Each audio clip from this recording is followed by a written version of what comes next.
Welcome, everyone, to our wonderful Wednesday morning study session. We're so thrilled to have you guys here. I am Robert Haas. As you can see, I'm here possibly twice, but because of some technological skills, I'm using my phone for audio and then using the computer so I can share screens if needed. So I hope everyone's doing well. I didn't get to say hi, Larry and Stuart, and I think Flossie may be there, but hi, Flossie and Jeff and Noel, and of course, Michael, the wonderful crew. Everybody doing okay? Everybody's good, and having you here twice is like the pleasures of a double scoop ice cream cone. Although it's really Congregation Mikveh Israel that's here once, and Robert Haas is here once. Oh, thank you, Jennifer. All right, well, thank you. Is this yours? I don't want to take yours. Okay. No, it's Pam's. Okay, perfect. So that'll go in your computer. Oh, perfect. All right, I'll do that in a bit. Hi, everybody. I got a new one, but we'll just go with this one for now. And then I'll choose this for the rest of the day. Yeah. Well, I can switch it really quickly. Yeah, just put it in there. Give us another minute. Is your video on, Rabbi? Because we're only seeing your name. Right. No visual. Oh, you're supposed to say thank you for that. Oh, your camera's down. I know, because the voice going through the camera creates a thing. Okay. So let me see if this works. There's going to be some feedback though for 1 second. We love you, dude. Can you hear me? Yeah. Let's see if this works. That's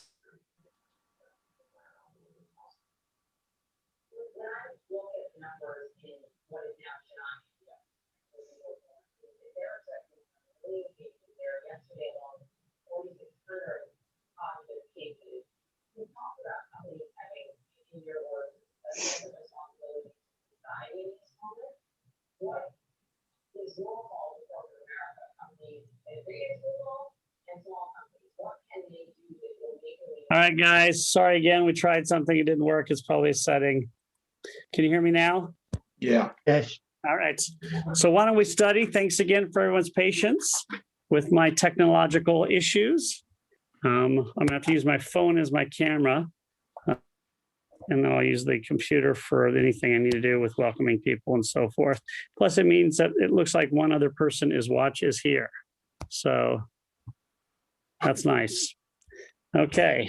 Now we My see. first time ever asked with a t-shirt. So I'll do this. All right. I'm putting my phone on the book Morality, Praise for Morality by Jonathan Sachs. So that's, I think, apropos. So I hope everybody's doing well.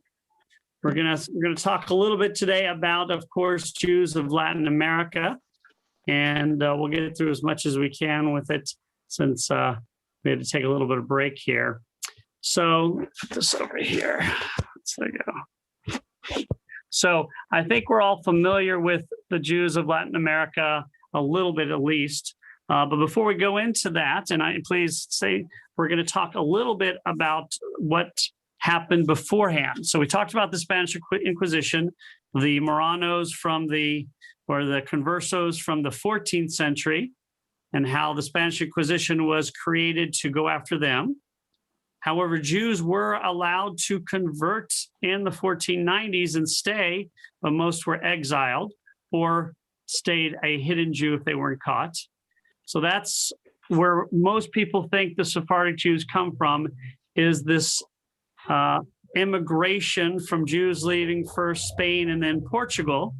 And that's certainly true in some respects, but we're going to see that that is not true across the board. In many cases, it's not true at all. And by and large, most of the Jews in South America and Central America are Ashkenazic to this day.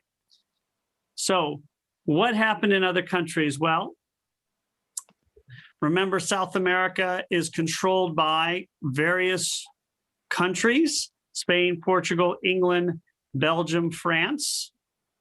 And so Jews often do as well as the country allows them to do. So Jews were kicked out of France in 1290, just to give you some understanding. And they weren't let back in officially till the 1650s with Oliver Cromwell. So if you lived in a country that was controlled by England and you were Jewish, you sometimes were allowed to stay in those countries, but you couldn't actually go into England. Like, for instance, there were Jews in America before the 1650s who were living under British rule, and they weren't kicked out. But there are Jews living in England would have been kicked out. So, and you also never know whether it's going to be a good time to be Jewish. For instance, generally speaking, what do we think about the Dutch view of Jews? Were they supportive or unsupportive compared to everybody else? Generally supportive. Yes. Yeah, definitely very supportive, one of the most supportive countries in Europe. However, it's all about timing. So, for instance, the first Jewish community or the first synagogue in America started 1654 in New Amsterdam. How did you get there? Well, Brazil was controlled by the Dutch. It was taken back by the Portuguese. And when it was taken back by the Portuguese had the Inquisition there, and the Jews of Brazil were kicked out. They were living in a city called Recife. On the way to Europe, they were attacked by pirates. They had some further ship issues. They end up in New Amsterdam. Now, New Amsterdam, of course, is what New York is, but it was controlled by the Dutch. So you would think that the community would be much more supportive because the Dutch are generally more supportive. That was not the case because the governor was an anti-Semite and he wanted the Jews to leave. So I think we know the story that there were several Jews on the board of the Dutch West Indies Company. And so the Jews in New Amsterdam were allowed to stay. When did the Jews of New Amsterdam thrive? It was a few years later when England took over New Amsterdam and made it New York. Now, usually you would say life would be better for Jews under the Dutch as opposed to the English. But the Jews who settled in 1654 in New Amsterdam settled almost exactly around the time that Oliver Cromwell was inviting Jews back into England. And so when New Amsterdam became New York, things actually became better for the Jews because of the sweeping changes in England at the time. So again, it's always going to be dependent upon what's going on in the moment as to where you can go, what you can do, which places are better for you. And that's going to be very important because, as we know, there's a lot of South American and Central American countries. And so you can't make one statement for all of them. You can make a statement like, if you put Central America and South America together, it would be the third largest Jewish population after America and Israel. But that is grouping all of these places as if they're one. And yes, they share in many cases a common language for most of the countries. But so what we'll see is there are various immigrations to these places, and there's not one official trend, but there's a general trend. What is the general trend? The general trend, which is not for everyone, is that Jews trickled in when they're kicked out of Spain or when they're kicked out of Portugal. Some as Jews, some as conversos. However, the bulk of the population of South America and Central America comes at the same time it comes to the United States of America and Canada. It's the Ashkenazic Jews who leave after the Tsar is killed in 1881. So South America and Central America got these Jews just like America did. In some cases, the Jews thought they were going to the United States of America, ended up in South or Central America. In some cases, they couldn't come in. In some cases, they stopped off and it was randomly a better place. We know the first Jews, though, to come to Western Hemisphere were the two Jews who were with Columbus, who came on his trek. And so from the very beginning of discovering this continent, these two continents, there were Jews. Same thing with a place like France. France kicked out Jews officially in 1394, and they weren't allowed back until I think the 1700s. Or maybe the 1600s, 17th century, 1600. So even longer. So if you were coming into a French-controlled country before 1615, and you were Jewish, it was probably harder than afterwards. And we do know that France controlled some of America for a while and South America and Central America. So it's always dependent on when you get there and where you're from. So generally speaking, there are Jews in Central America. The Argentinian Jewish population is the largest by far, and second by far would be Brazil. So those are by far the number 1 and 2. They're the only populations that are over 25,000. Argentina at times has been one of the 5 biggest Jewish populations in the world, but they've gone on some hard times in the last 20 years. We know about the bombings, of course, in the 1990s. That wasn't what led to people leaving. It was the economy, really. It was some other anti-Semitic incidents, but there's still 250,000 Jews in Argentina. So still, America, Israel, France, I think maybe Canada. So they may still be 5, depending on if you count Russia, which is always hard to do. So anybody here been to any of these Jewish communities, Argentina, Brazil, Mexico? It's okay. Noel has. I have never. I've been there a couple times, but I went to places where I didn't get to see the Jewish population. It was very small. I was fairly familiar with the Mexican Jewish population. I'm from a border town. So for years, the Mexican Jews from Monterrey, Mexico, went to the same camp I went to. And in other years, the Mexican Jews from Mexico City, where most of the Jews live, went to my camp. So that's how I knew a lot of these. Now, let's go over any questions, by the way. Weren't there a lot of Jews also that settled on some of the Dutch islands, like Curacao was kind of famous for it? And I remember we were in St. Thomas in the Virgin Islands, and they had some synagogues there with the original dirt floors, and they claimed to be one of the oldest in the Western Hemisphere. Right. And actually, Curacao, I believe, is the first synagogue in the Western Hemisphere, beating out New York by like 2 years or something. It's pretty close. But they are, for instance, Mikveh Israel in Savannah is not the first Mikveh Israel. There's a Mikveh Israel in the Caribbean. We're second, and then Philadelphia Mikveh Israel is the third one. So that is where the first official synagogue or community was settled. They were not the first Jews. The first Jews were with what's his name? Who's the guy who started in America again? Americo Vespucci. No, just kidding. Christopher Columbus. So Christopher Columbus comes to America in 1492, but the first Jewish synagogue is not until like 1652. And it shows you the issues with being Jewish. Now, does that mean there were no Jews in these places? No, of course there were Jews.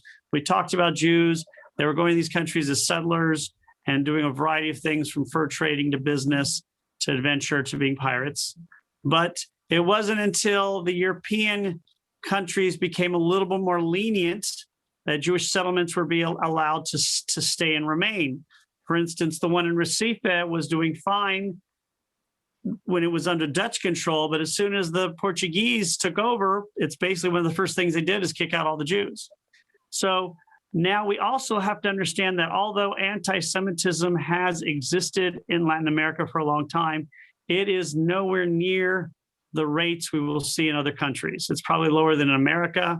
It's lower than by definitely Europe, definitely lower, of course, than the Middle East. It does happen. And of course, the 2 big bombings in Argentina. In Mexico, there's kidnappings, but obviously it's not just the Jewish community that deals with this, it's everybody, anybody who has any money. So there has been anti-Semitism, but it is not as bad as other places in the world.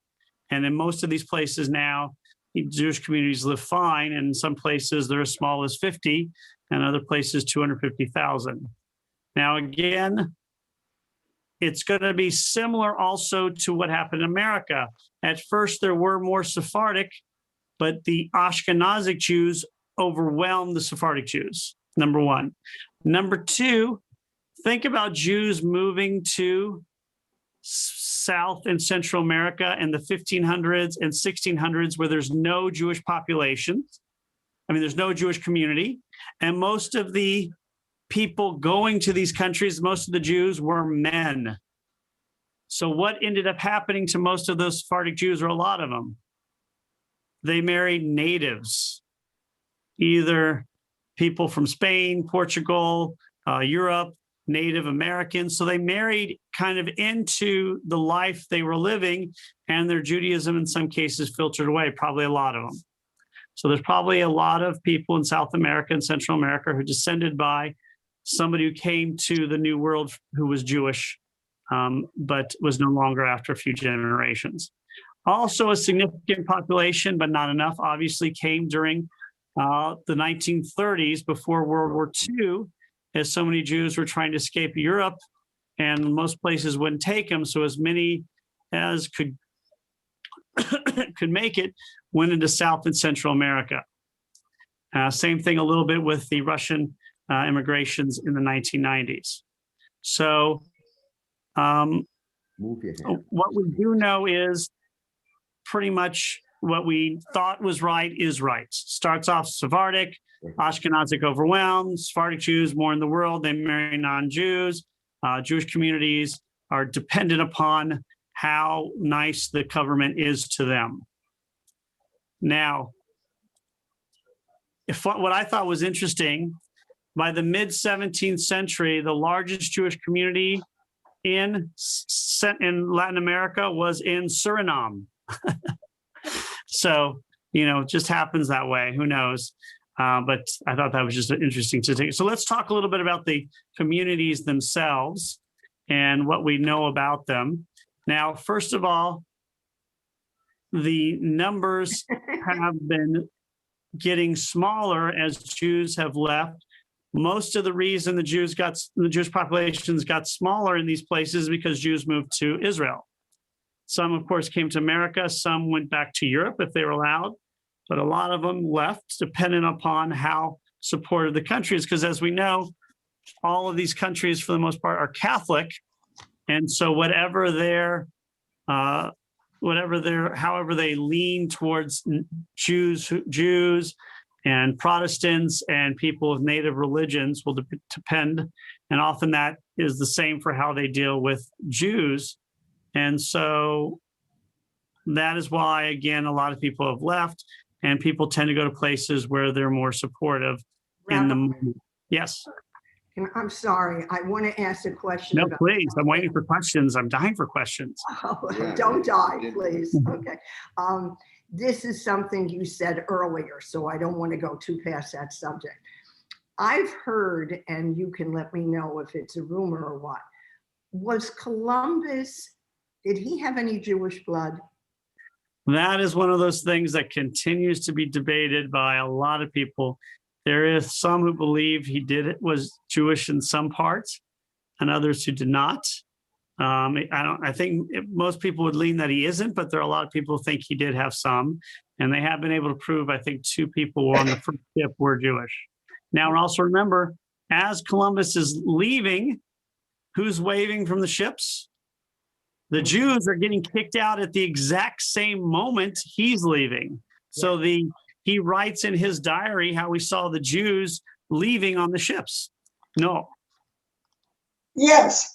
What is the population of the Cuban Jews now? Are there many still there?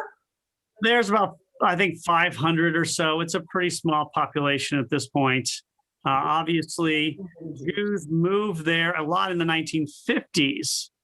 And of course, when 1959 happened, as many as could try left.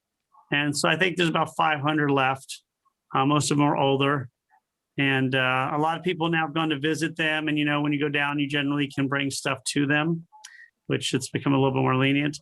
But, we have to understand how small the population of Jews are in these countries.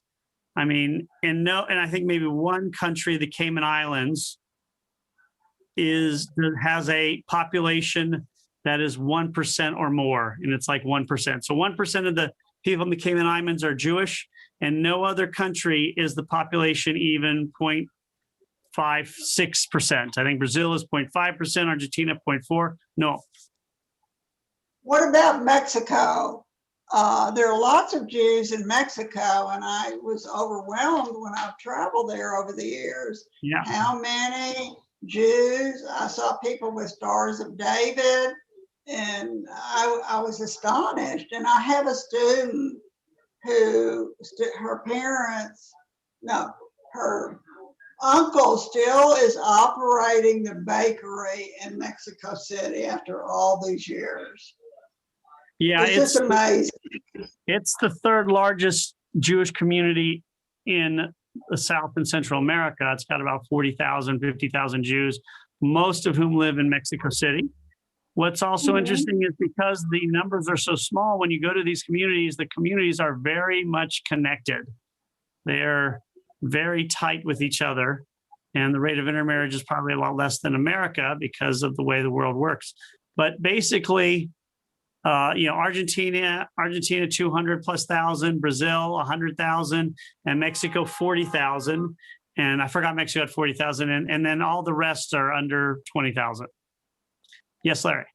Yeah, a little bit of an excursion back. You had mentioned Right. about the mikveh Israel, that we're not the first mikveh Israel. Is mikveh mean mikveh in the traditional sense of the naming of it, in that it's a mikveh, a place where you would go for purification in the water, or why were so many congregations named mikveh?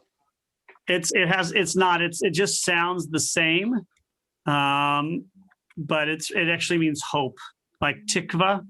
Oh, So it means the hope of Israel. I see. It's basically a phrase in the Bible. So, but a lot of people ask that because in English it looks the exact same, but in Hebrew there's one different letter. Just one little memory. When we were in Amsterdam many, many years ago, and we went to several of the synagogues in Amsterdam there. And one of the synagogues I remember had and I think it was a sort of an Ashkenazic synagogue, but I think they had a large display on the Jews that had arrived there. And one of the things that they credited the Jewish community with surviving at that time was because they had so well integrated into the customs of the Dutch in Amsterdam.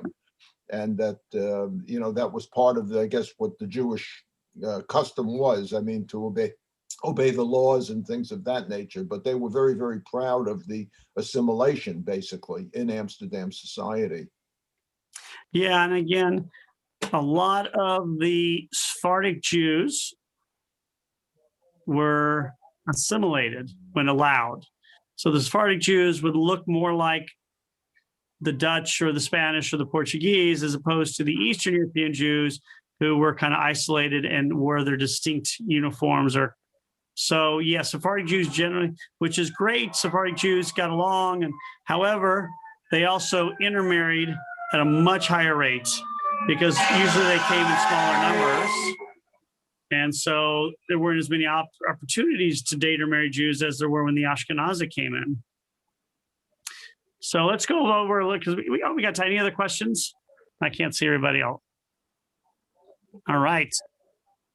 So obviously, going to these countries, a lot of the similarities with America in that they learn the language of the country, a lot of business people. However, what you don't see in South and Central America is the same level of success as in America. They did very well, but also the numbers are so small. You don't see a lot of Jews you see Jews who are doing well, but you don't see a lot of Jews who own like Home Depot or something big like that, or Facebook. So it's successful, but not so successful as to compare to America. That has a lot to do with the country. Obviously, they're not quite as safe. They're not quite as vibrant, and they don't, they're not as successful financially. So the Jews are doing well. In Mexico City, they're doing very well. And there's always the occasional one. But of course, America being the most powerful, hopefully continuing country and also monetary system, we've done so much better. But Curacao is the first one. So if anybody says it's Rhode Island, it is not. It's Curacao. They are the first ahead of New York. And they built their first building in 1732. So they've been at that building since 1732, which predates the building in Truro. So I think it's the oldest building, synagogue building that's still been there in the Western Hemisphere. It's not the best one. That would be obviously McFisrael and Savannah, but it's still very important. So let's go with some of the major places. And if we have time, we'll go some of the minor ones. And obviously places are usually majored because of who's in control, but also you need to be next to water. I mean, in those days, if you're not next to water, you're not going to be a power. So places like Bolivia, for instance, are going to have a smaller number. Generally speaking, Jews move to one place, and when times get difficult, they just go to another country in South America or Central America because they are not uniform. They have different leaders. They go through revolutions at different times. So you can't just say all the time. So obviously, Argentina is the largest population. It started by the conversos and Jews who are leaving. And obviously they were crypto Jews or whatever. And they moved there, but there was no Jewish congregation until in the 19th century. And that was after the revolution. So because they're living in this place that is Portuguese, they can't officially have a synagogue. So although Jews have been in Argentina longer than they probably have been in many places, they couldn't have any synagogue till the 19th century. And of course, there were small numbers, but really the bulk of the people in Argentina are, again, the 250,000 plus Jews who moved there after 1881. So just like in America, if you go to Argentina, although they're speaking Spanish, it was Spain. Although they're speaking Spanish, they're not necessarily Sephardic Jews. And in all likelihood, they're probably not. So again, the language they speak is not indicative of where they're from several hundred years ago, because obviously when you move to a country, if your children are born there, they're going to be fluent in the native tongue. So all you have to do is go there and be there 2 generations and you're going to speak the language perfectly. And so most of the Jews then came after 1881. Now, what's interesting about Argentina is through the years, it has become more and more supportive of Jews, especially after they got the reputation after World War II of harboring Nazis, which they did. They finally gave over that information. After the bombings, the biggest bombing attack in the history of South America was against the Jews of Argentina, as we know.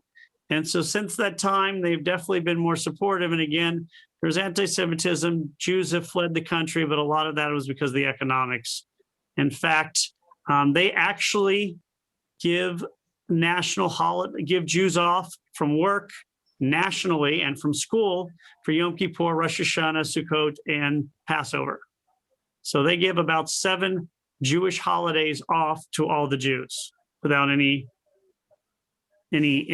loss of wages or loss of grades, which is pretty cool. Not America doesn't do that. They probably should, but it doesn't affect me either way, so I don't really care. Yeah, Larry.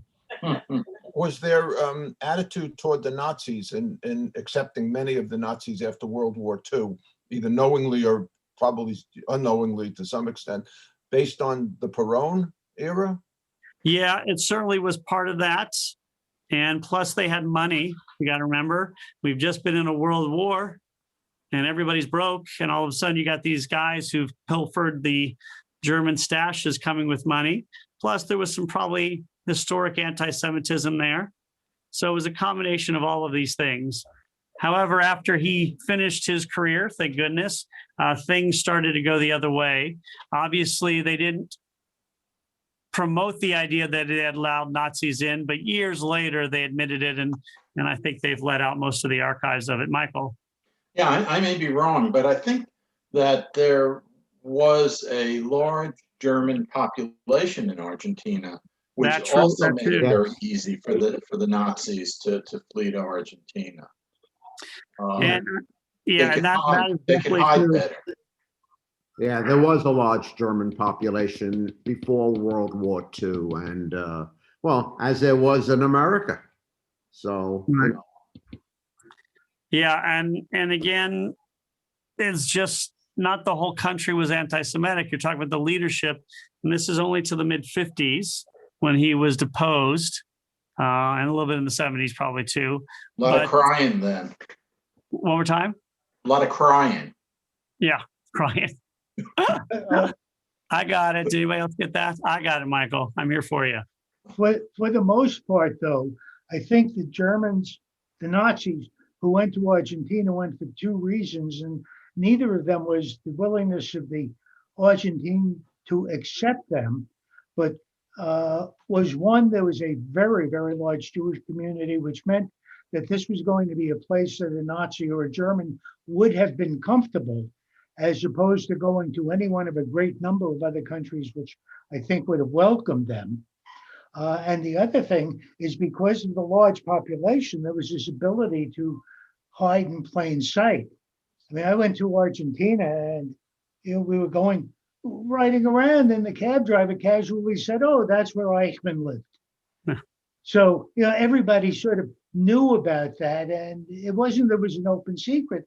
That was just a comfortable place to be, just as I think as a Jew today, if I had to run, I would run to Israel because it would be a good place to hide. That's why Meyer Lansky wanted to go to Israel. You want to go to Israel because he was such a devout Jew. Yeah, I would rather go there. But I think we also have to understand that, we talk a lot about the Nazi hunters like Simon Wiesenthal, but there really was not very many. I mean, after World War II, they had the Nuremberg trials, but then the rest of the world did not want to deal with the Holocaust. For a few years, it was big news, but Israel didn't want to deal with it. They wanted to get on with their lives. The rest of the world was like, it's a shame, but we don't want to spend money hunting these people. It was actually the only individuals who hunted them. The only reason Israel got Eichmann is because they got some news about it. They were not hunting for him. Somebody else let them know about it, and they decided, okay, we'll get this one guy. They also tried to get one other person, as we know.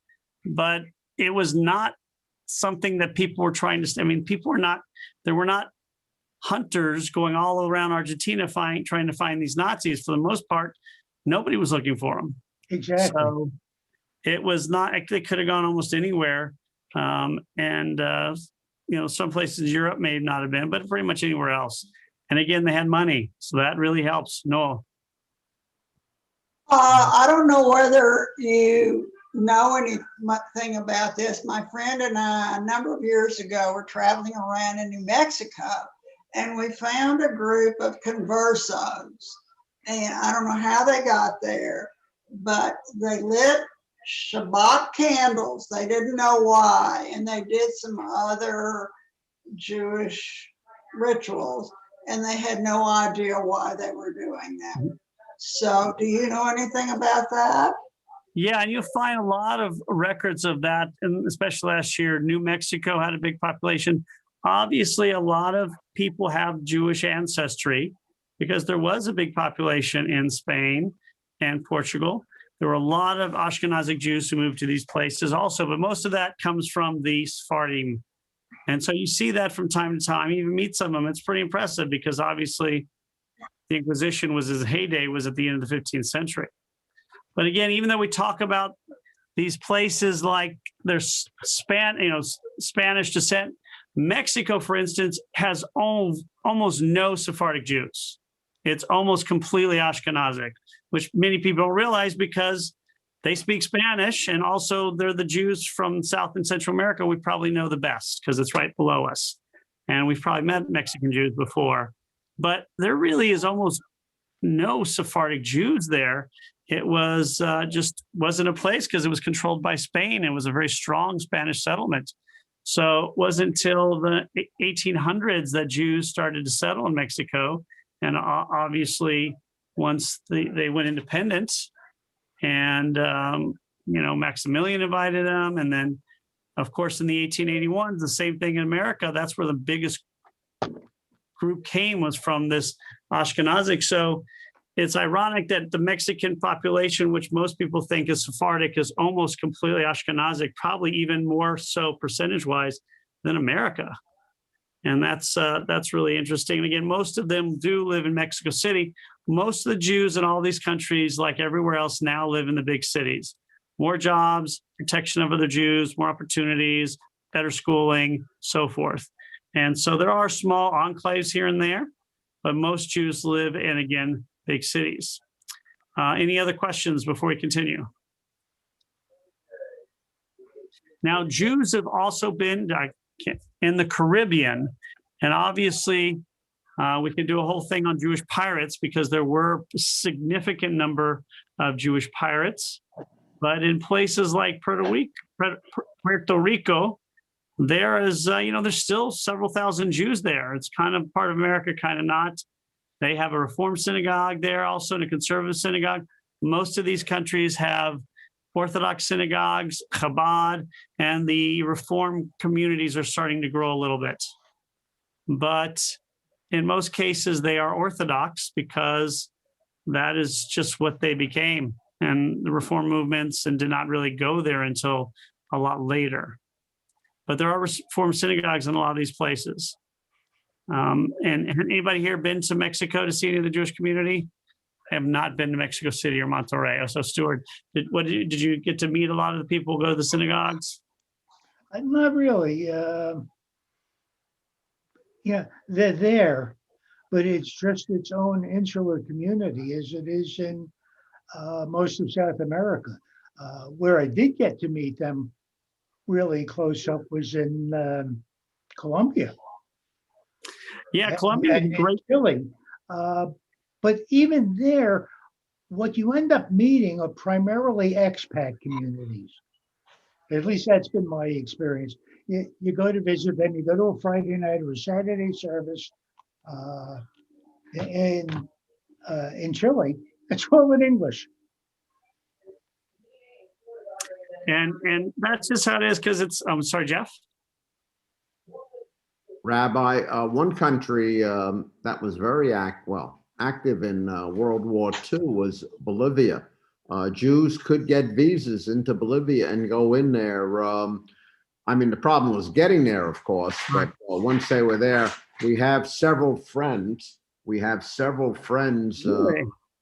Family who came from Germany and escaped into Bolivia. Yeah, and again, some of these places like Bolivia do not have the economy that places like Peru or Argentina have. And so it's not as big a deal. But Bolivia most of the Jews in Bolivia came during the 1930s. One of the few places to allow Jews to, in fact, I think more people moved in, think the population went up by like a factor of 25 because of Jews coming in during the 1930s. They were a lot more lenient to that. Yeah, it was a place of last resort, but it was a place of refuge. And they actually, Bolivia was not having good relationship with the U.S. State Department. So Cordell Hull could not place pressure on him to deny visas, which he was doing all over South America and Cuba. Yep, as we know. Rabbi, I believe also after World War II, I think there was an attempt to establish and my memory fails me as to where exactly, but I'm thinking Dominican Republic, that there was a group of Jews that came over to establish a large agricultural settlement. Oh, really? Yeah, I saw an exhibit of that at the museum down at the Battery in New York, the Museum of Jewish Heritage or whatever it's called down there.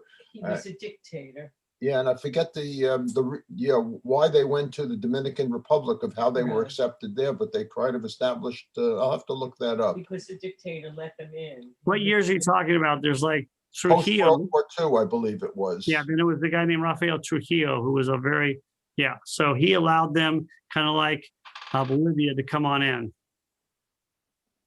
And so there were, I mean, again, it's always dependent upon the leadership in many respects.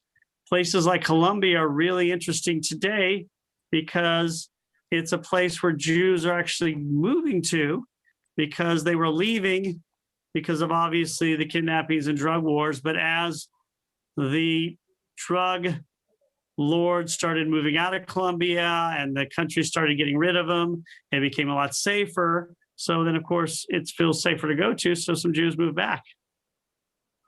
So Rabbi, it's really, yes, do, Michael. do you know what cities in Colombia? And I'll tell you why I'm asking.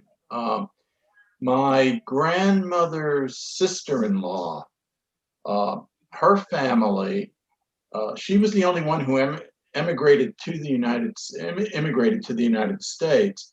The others wound up in Barranquilla. And I used to see them occasionally. And they were very close to that family. Yeah, and I think that would be like the second most populated area for Jews. Bogota would be one, and then Barranquilla would be second, probably a distant second. But that's kind of the other place all the Jews went to.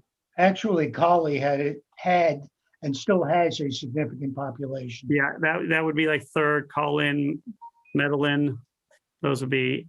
And I have not been there, but I really want to go to Colombia. It's on my list. I was unfortunately not able. I didn't go last time I was in South America, so I don't know if we'll get there. But it'll be nice to go there. Costa Rica would be a place also that you'll find a lot of American Jews because a lot of people have been moving there in the last 20 or 30 years. So almost the whole country is expats who are Jews there. So it's a little different feel because if you go to Costa Rica, you're almost feeling like a little bit like you're in a, rural area of America because there's so much English. It's just so beautiful though, and so many beaches, and it's not as inexpensive as it used to be. They even have a Orthodox community there. So that is almost entirely an expat community as opposed to some of these other places like Mexico, which was an almost entirely Ashkenazi community from the 1890s to the 1920s, opposed to places like Bolivia and Dominican Republic, Bolivia, that was mostly a Jewish community that came during the 1930s, leaving Europe before the war. So all these places have very different histories when it comes to Jews. And it's almost always dependent on the leadership. And as we see, they have similar immigration periods to America. Sephardic, they don't really have this big of a German immigration in the 1840s as America did, but then the 1880s, they have the Ashkenazic from Eastern Europe, 1930s, Jews fleeing Europe, and then a little bit in the 1990s with the Russian immigration, but nowhere near as much as Israel and America. So similar, but also very different. And each country has a unique piece of history that determines if Jews are there. Colombia, it's very obvious, 1959. We know the year 1959. That's when Jews leave. Why? Because Castro's taken over. And so they want to get out of there. And so almost all the Jews leave that can get out. And so and thank goodness, though, that there's not as much anti-Semitism as the reputation probably leads us to believe. Is anybody planning to ever go to Central or South America? Stuart? One of the ones I've been there, one of the ones that really startled me of all of them was not because of its Jewish population, but because of its attitude, and that was Guatemala. And turns out to be a much later kind of event. There was involvement that had to do with the British leaving what was then British Honduras, and there were some border arguments. But Guatemala was hit by a major hurricane and needed a tremendous amount of relief. This was in the mid to early 50s, shortly after the formation of Israel. And Israel, among others, had troops and ships that they sent for relief. And what was remarkable is that the Israeli relief people arrived within 3 hours of the start of the event. And nobody could quite figure out how the Israelis got there quite so fast. Well, it's obvious they had troops nearby, and that had to do with No, we're the holy people. We can the just appear. Honduras thing. So when you go there, there are tons of stores named B'nai Israel and Beth Moses and the Moses store and the Jerusalem store. And we got there and couldn't figure out. And all of the tuk-tuks and taxis have Israeli flags flying on the back of them. So it's the most Jewish, sort of Jewish loving place that I saw in all of South America, not because of the population, but because of this history with the state of Israel. It's absolutely astonishing to see. And it's great to see, because just like America and the rest of the world, the anti-Semitism in a lot of these countries is in the form of an anti-Israel. We don't like Israel. Israel's evil, so we don't like Jews. And it's the same thing we have here. That's a lot. Probably most of the anti-Semitism is masking itself as anti-Israel. Yeah, and there it's polar opposite. An additional thought about Guatemala. When we were there in Guatemala City, Everybody's been there. I want to go. the guide even, Guatemala is an unbelievable place for architecture. I mean, for ancient civilization, probably second only archaeology, only second to maybe Egypt, as in my opinion. The ruins there are just unbelievable. But when we're in Guatemala City, I recall the guide pointed out to us many Israeli security agencies. And these were agencies that were brought in. Guatemala has been hit with so much strife between warring gangs and things of that nature. As a matter of fact, we even had guides that had with us that were armed and things of that nature as we went through certain parts of Guatemala. And when we were there, actually, I think in Antigua, not the island of Antigua, but the city of Antigua, I think there were 5 German tourists that were kidnapped at the time and held for ransom, which became a popular thing, you know, if you can hold some people for ransom that were from corporate executives. Right. But there were many Israeli companies that were formed there to help with the security in Guatemala. The other strange thing about Guatemala was that it was predominantly at one time a very heavy Catholic country, and the Catholics. He had mentioned after the tornadoes and the hurricanes that had hit that island, that the major areas that the evangelists came in, and you see these evangelist churches all up and down. They're almost like every storefront that you could conceive of that could hold 20, 30, 40 people would become evangelists. And they were the ones that really helped the community, much like the one when we had Katrina in New Orleans. A lot of the local parishes were, you know, of as much help as the major government was.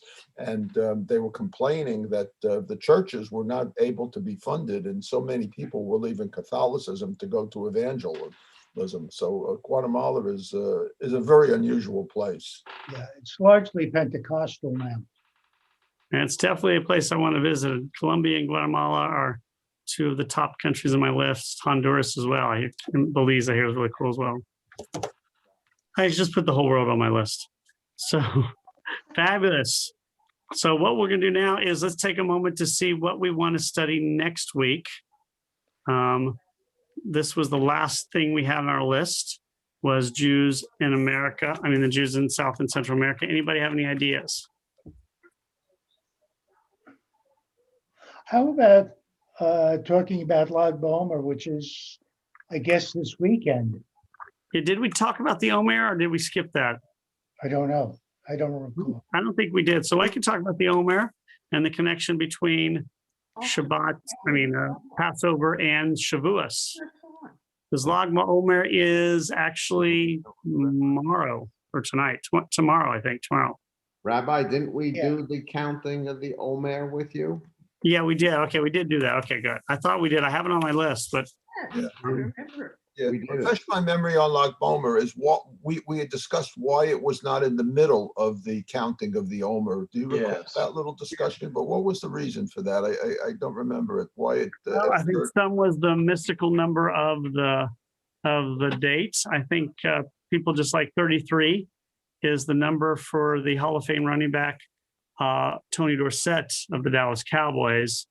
And we know all good human beings are Dallas Cowboy fans. And so I think that's probably the number one reason. How could you ignore that Jewish guy, Herschel something? Herschel Walker. Yeah. Yeah. And just don't badmouth the next governor of Georgia. Yeah. I have a suggestion possibly. I think we've all been around and we've seen different Holocaust memorials. And some of them probably, were more striking than others. Maybe we could talk a little bit about how do you memorialize something in the Holocaust? We can do that. We could do, we could do Lag BaOmer and some of the other minor holidays. We could talk about Tu B'Av and the fast days and Lag BaOmer and do all the. Did we do anything on the minor holidays? No, We didn't want to. Why don't we do? How's that? that sounds good. All right, Lag BaOmer and minor holidays. Perfect. Anybody have any thoughts for what comes afterwards? If we want to take a moment to discuss that. I like Larry's idea about the memorials and even looking in how do we future generations now look and tell about the Holocaust. So many people go and feel, I know too much about it. I don't want to hear it. Depresses me. Right. Even talking, and this would be up Larry's vein, good movies or books that tell about it. I think that's great. I was going to mention that if you saw the Academy Awards the other night, the Academy Award for the Best Documentary Short Feature was a movie called Colette. And it tells the story, and I think it was of Jews in Romania that had been, this whole town had been basically assassinated, been murdered by the Nazis at the time. And the story takes an interesting twist in that they've established a little museum there. And one of the girls who worked in the museum was only about 18 or so years old. And she does a little research and finds out that one of the survivors actually is still alive. So she becomes friendly with this woman who is in her 90s now, who's named Colette. And it becomes such a beautiful story, not only about, telling the story of the Holocaust, but also the story about this new friendship that has been established to carry on really the message of the Holocaust. And I think that's possibly why it won it, because it has this little side issue of that. So if you get a chance to see it, it's called Colette. Yeah, hopefully we get all. I think they're all going on to Netflix and Amazon Prime. So yeah, I don't remember where I saw it, but it's a good movie, good short film. But yeah, there are so many ways of memorializing the Holocaust. I mean, of course, Yad Vashem is the major one, and the Holocaust Museum in Washington, D.C. And we had seen a monument to the Holocaust in Miami Beach, which is amazing pictures of it, with the hand coming up out of this giant hand coming up out of the earth, which is I haven't seen that. And the one in Palm Springs, which reminds me of the Rodin sculpture of the Burghers of Calais, where he has a very similar kind of a look to it, Palm Springs, California. And somebody even in Berlin went around and they actually took photographs and showed them on the sides of buildings that had been former Jewish residences.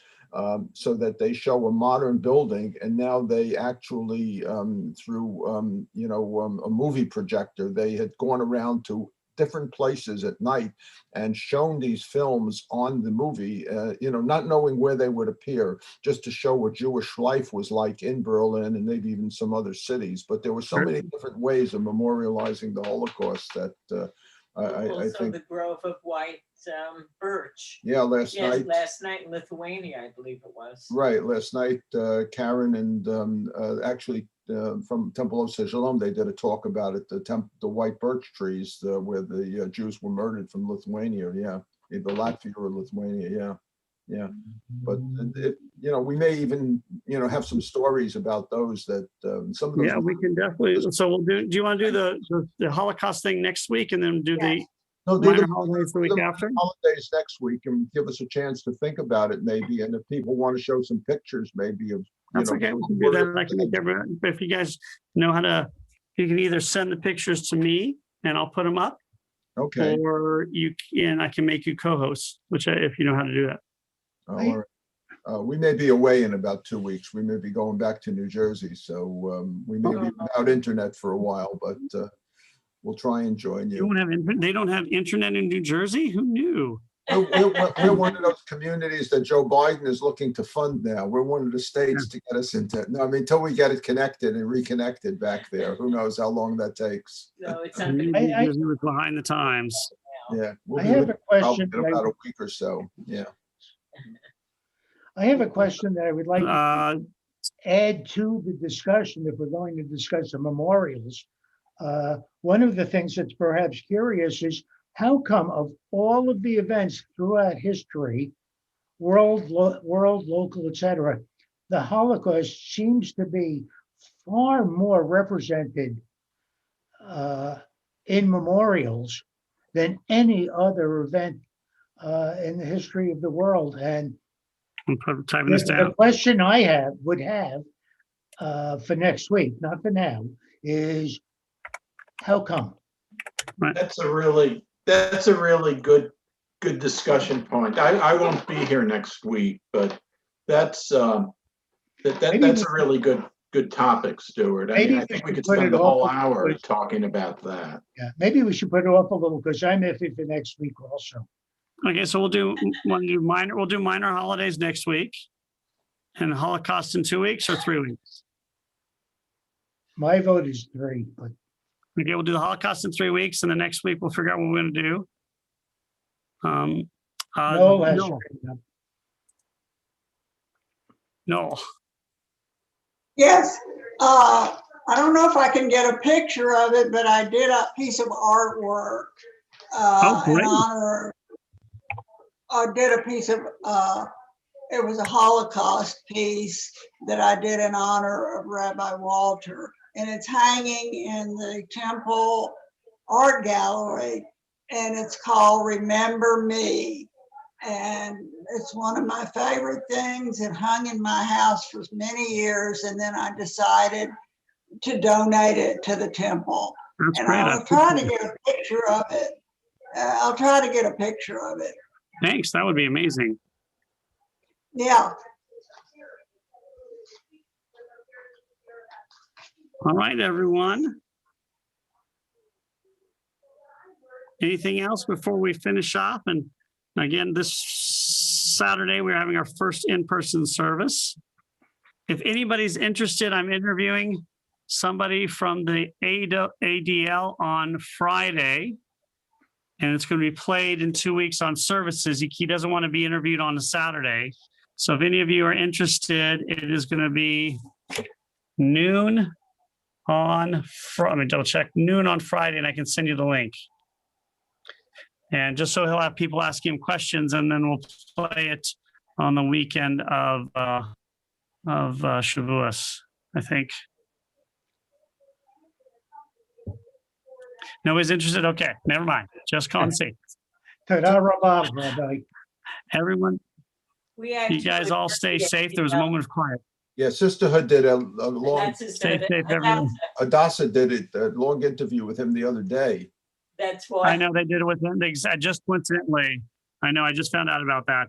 Yeah. But he's just, I've talked to him, he's decided he will be a lot better for us. So you guys, that was a joke. That was a joke. Stay safe, everybody. Friday. Okay, bye-bye. I'll see you next week. Bye, guys. Hi, everyone. Bye-bye. Thank you. Bye, Bye. guys. I'll Bye. miss you, Michael. You're not going to be here next week, Michael?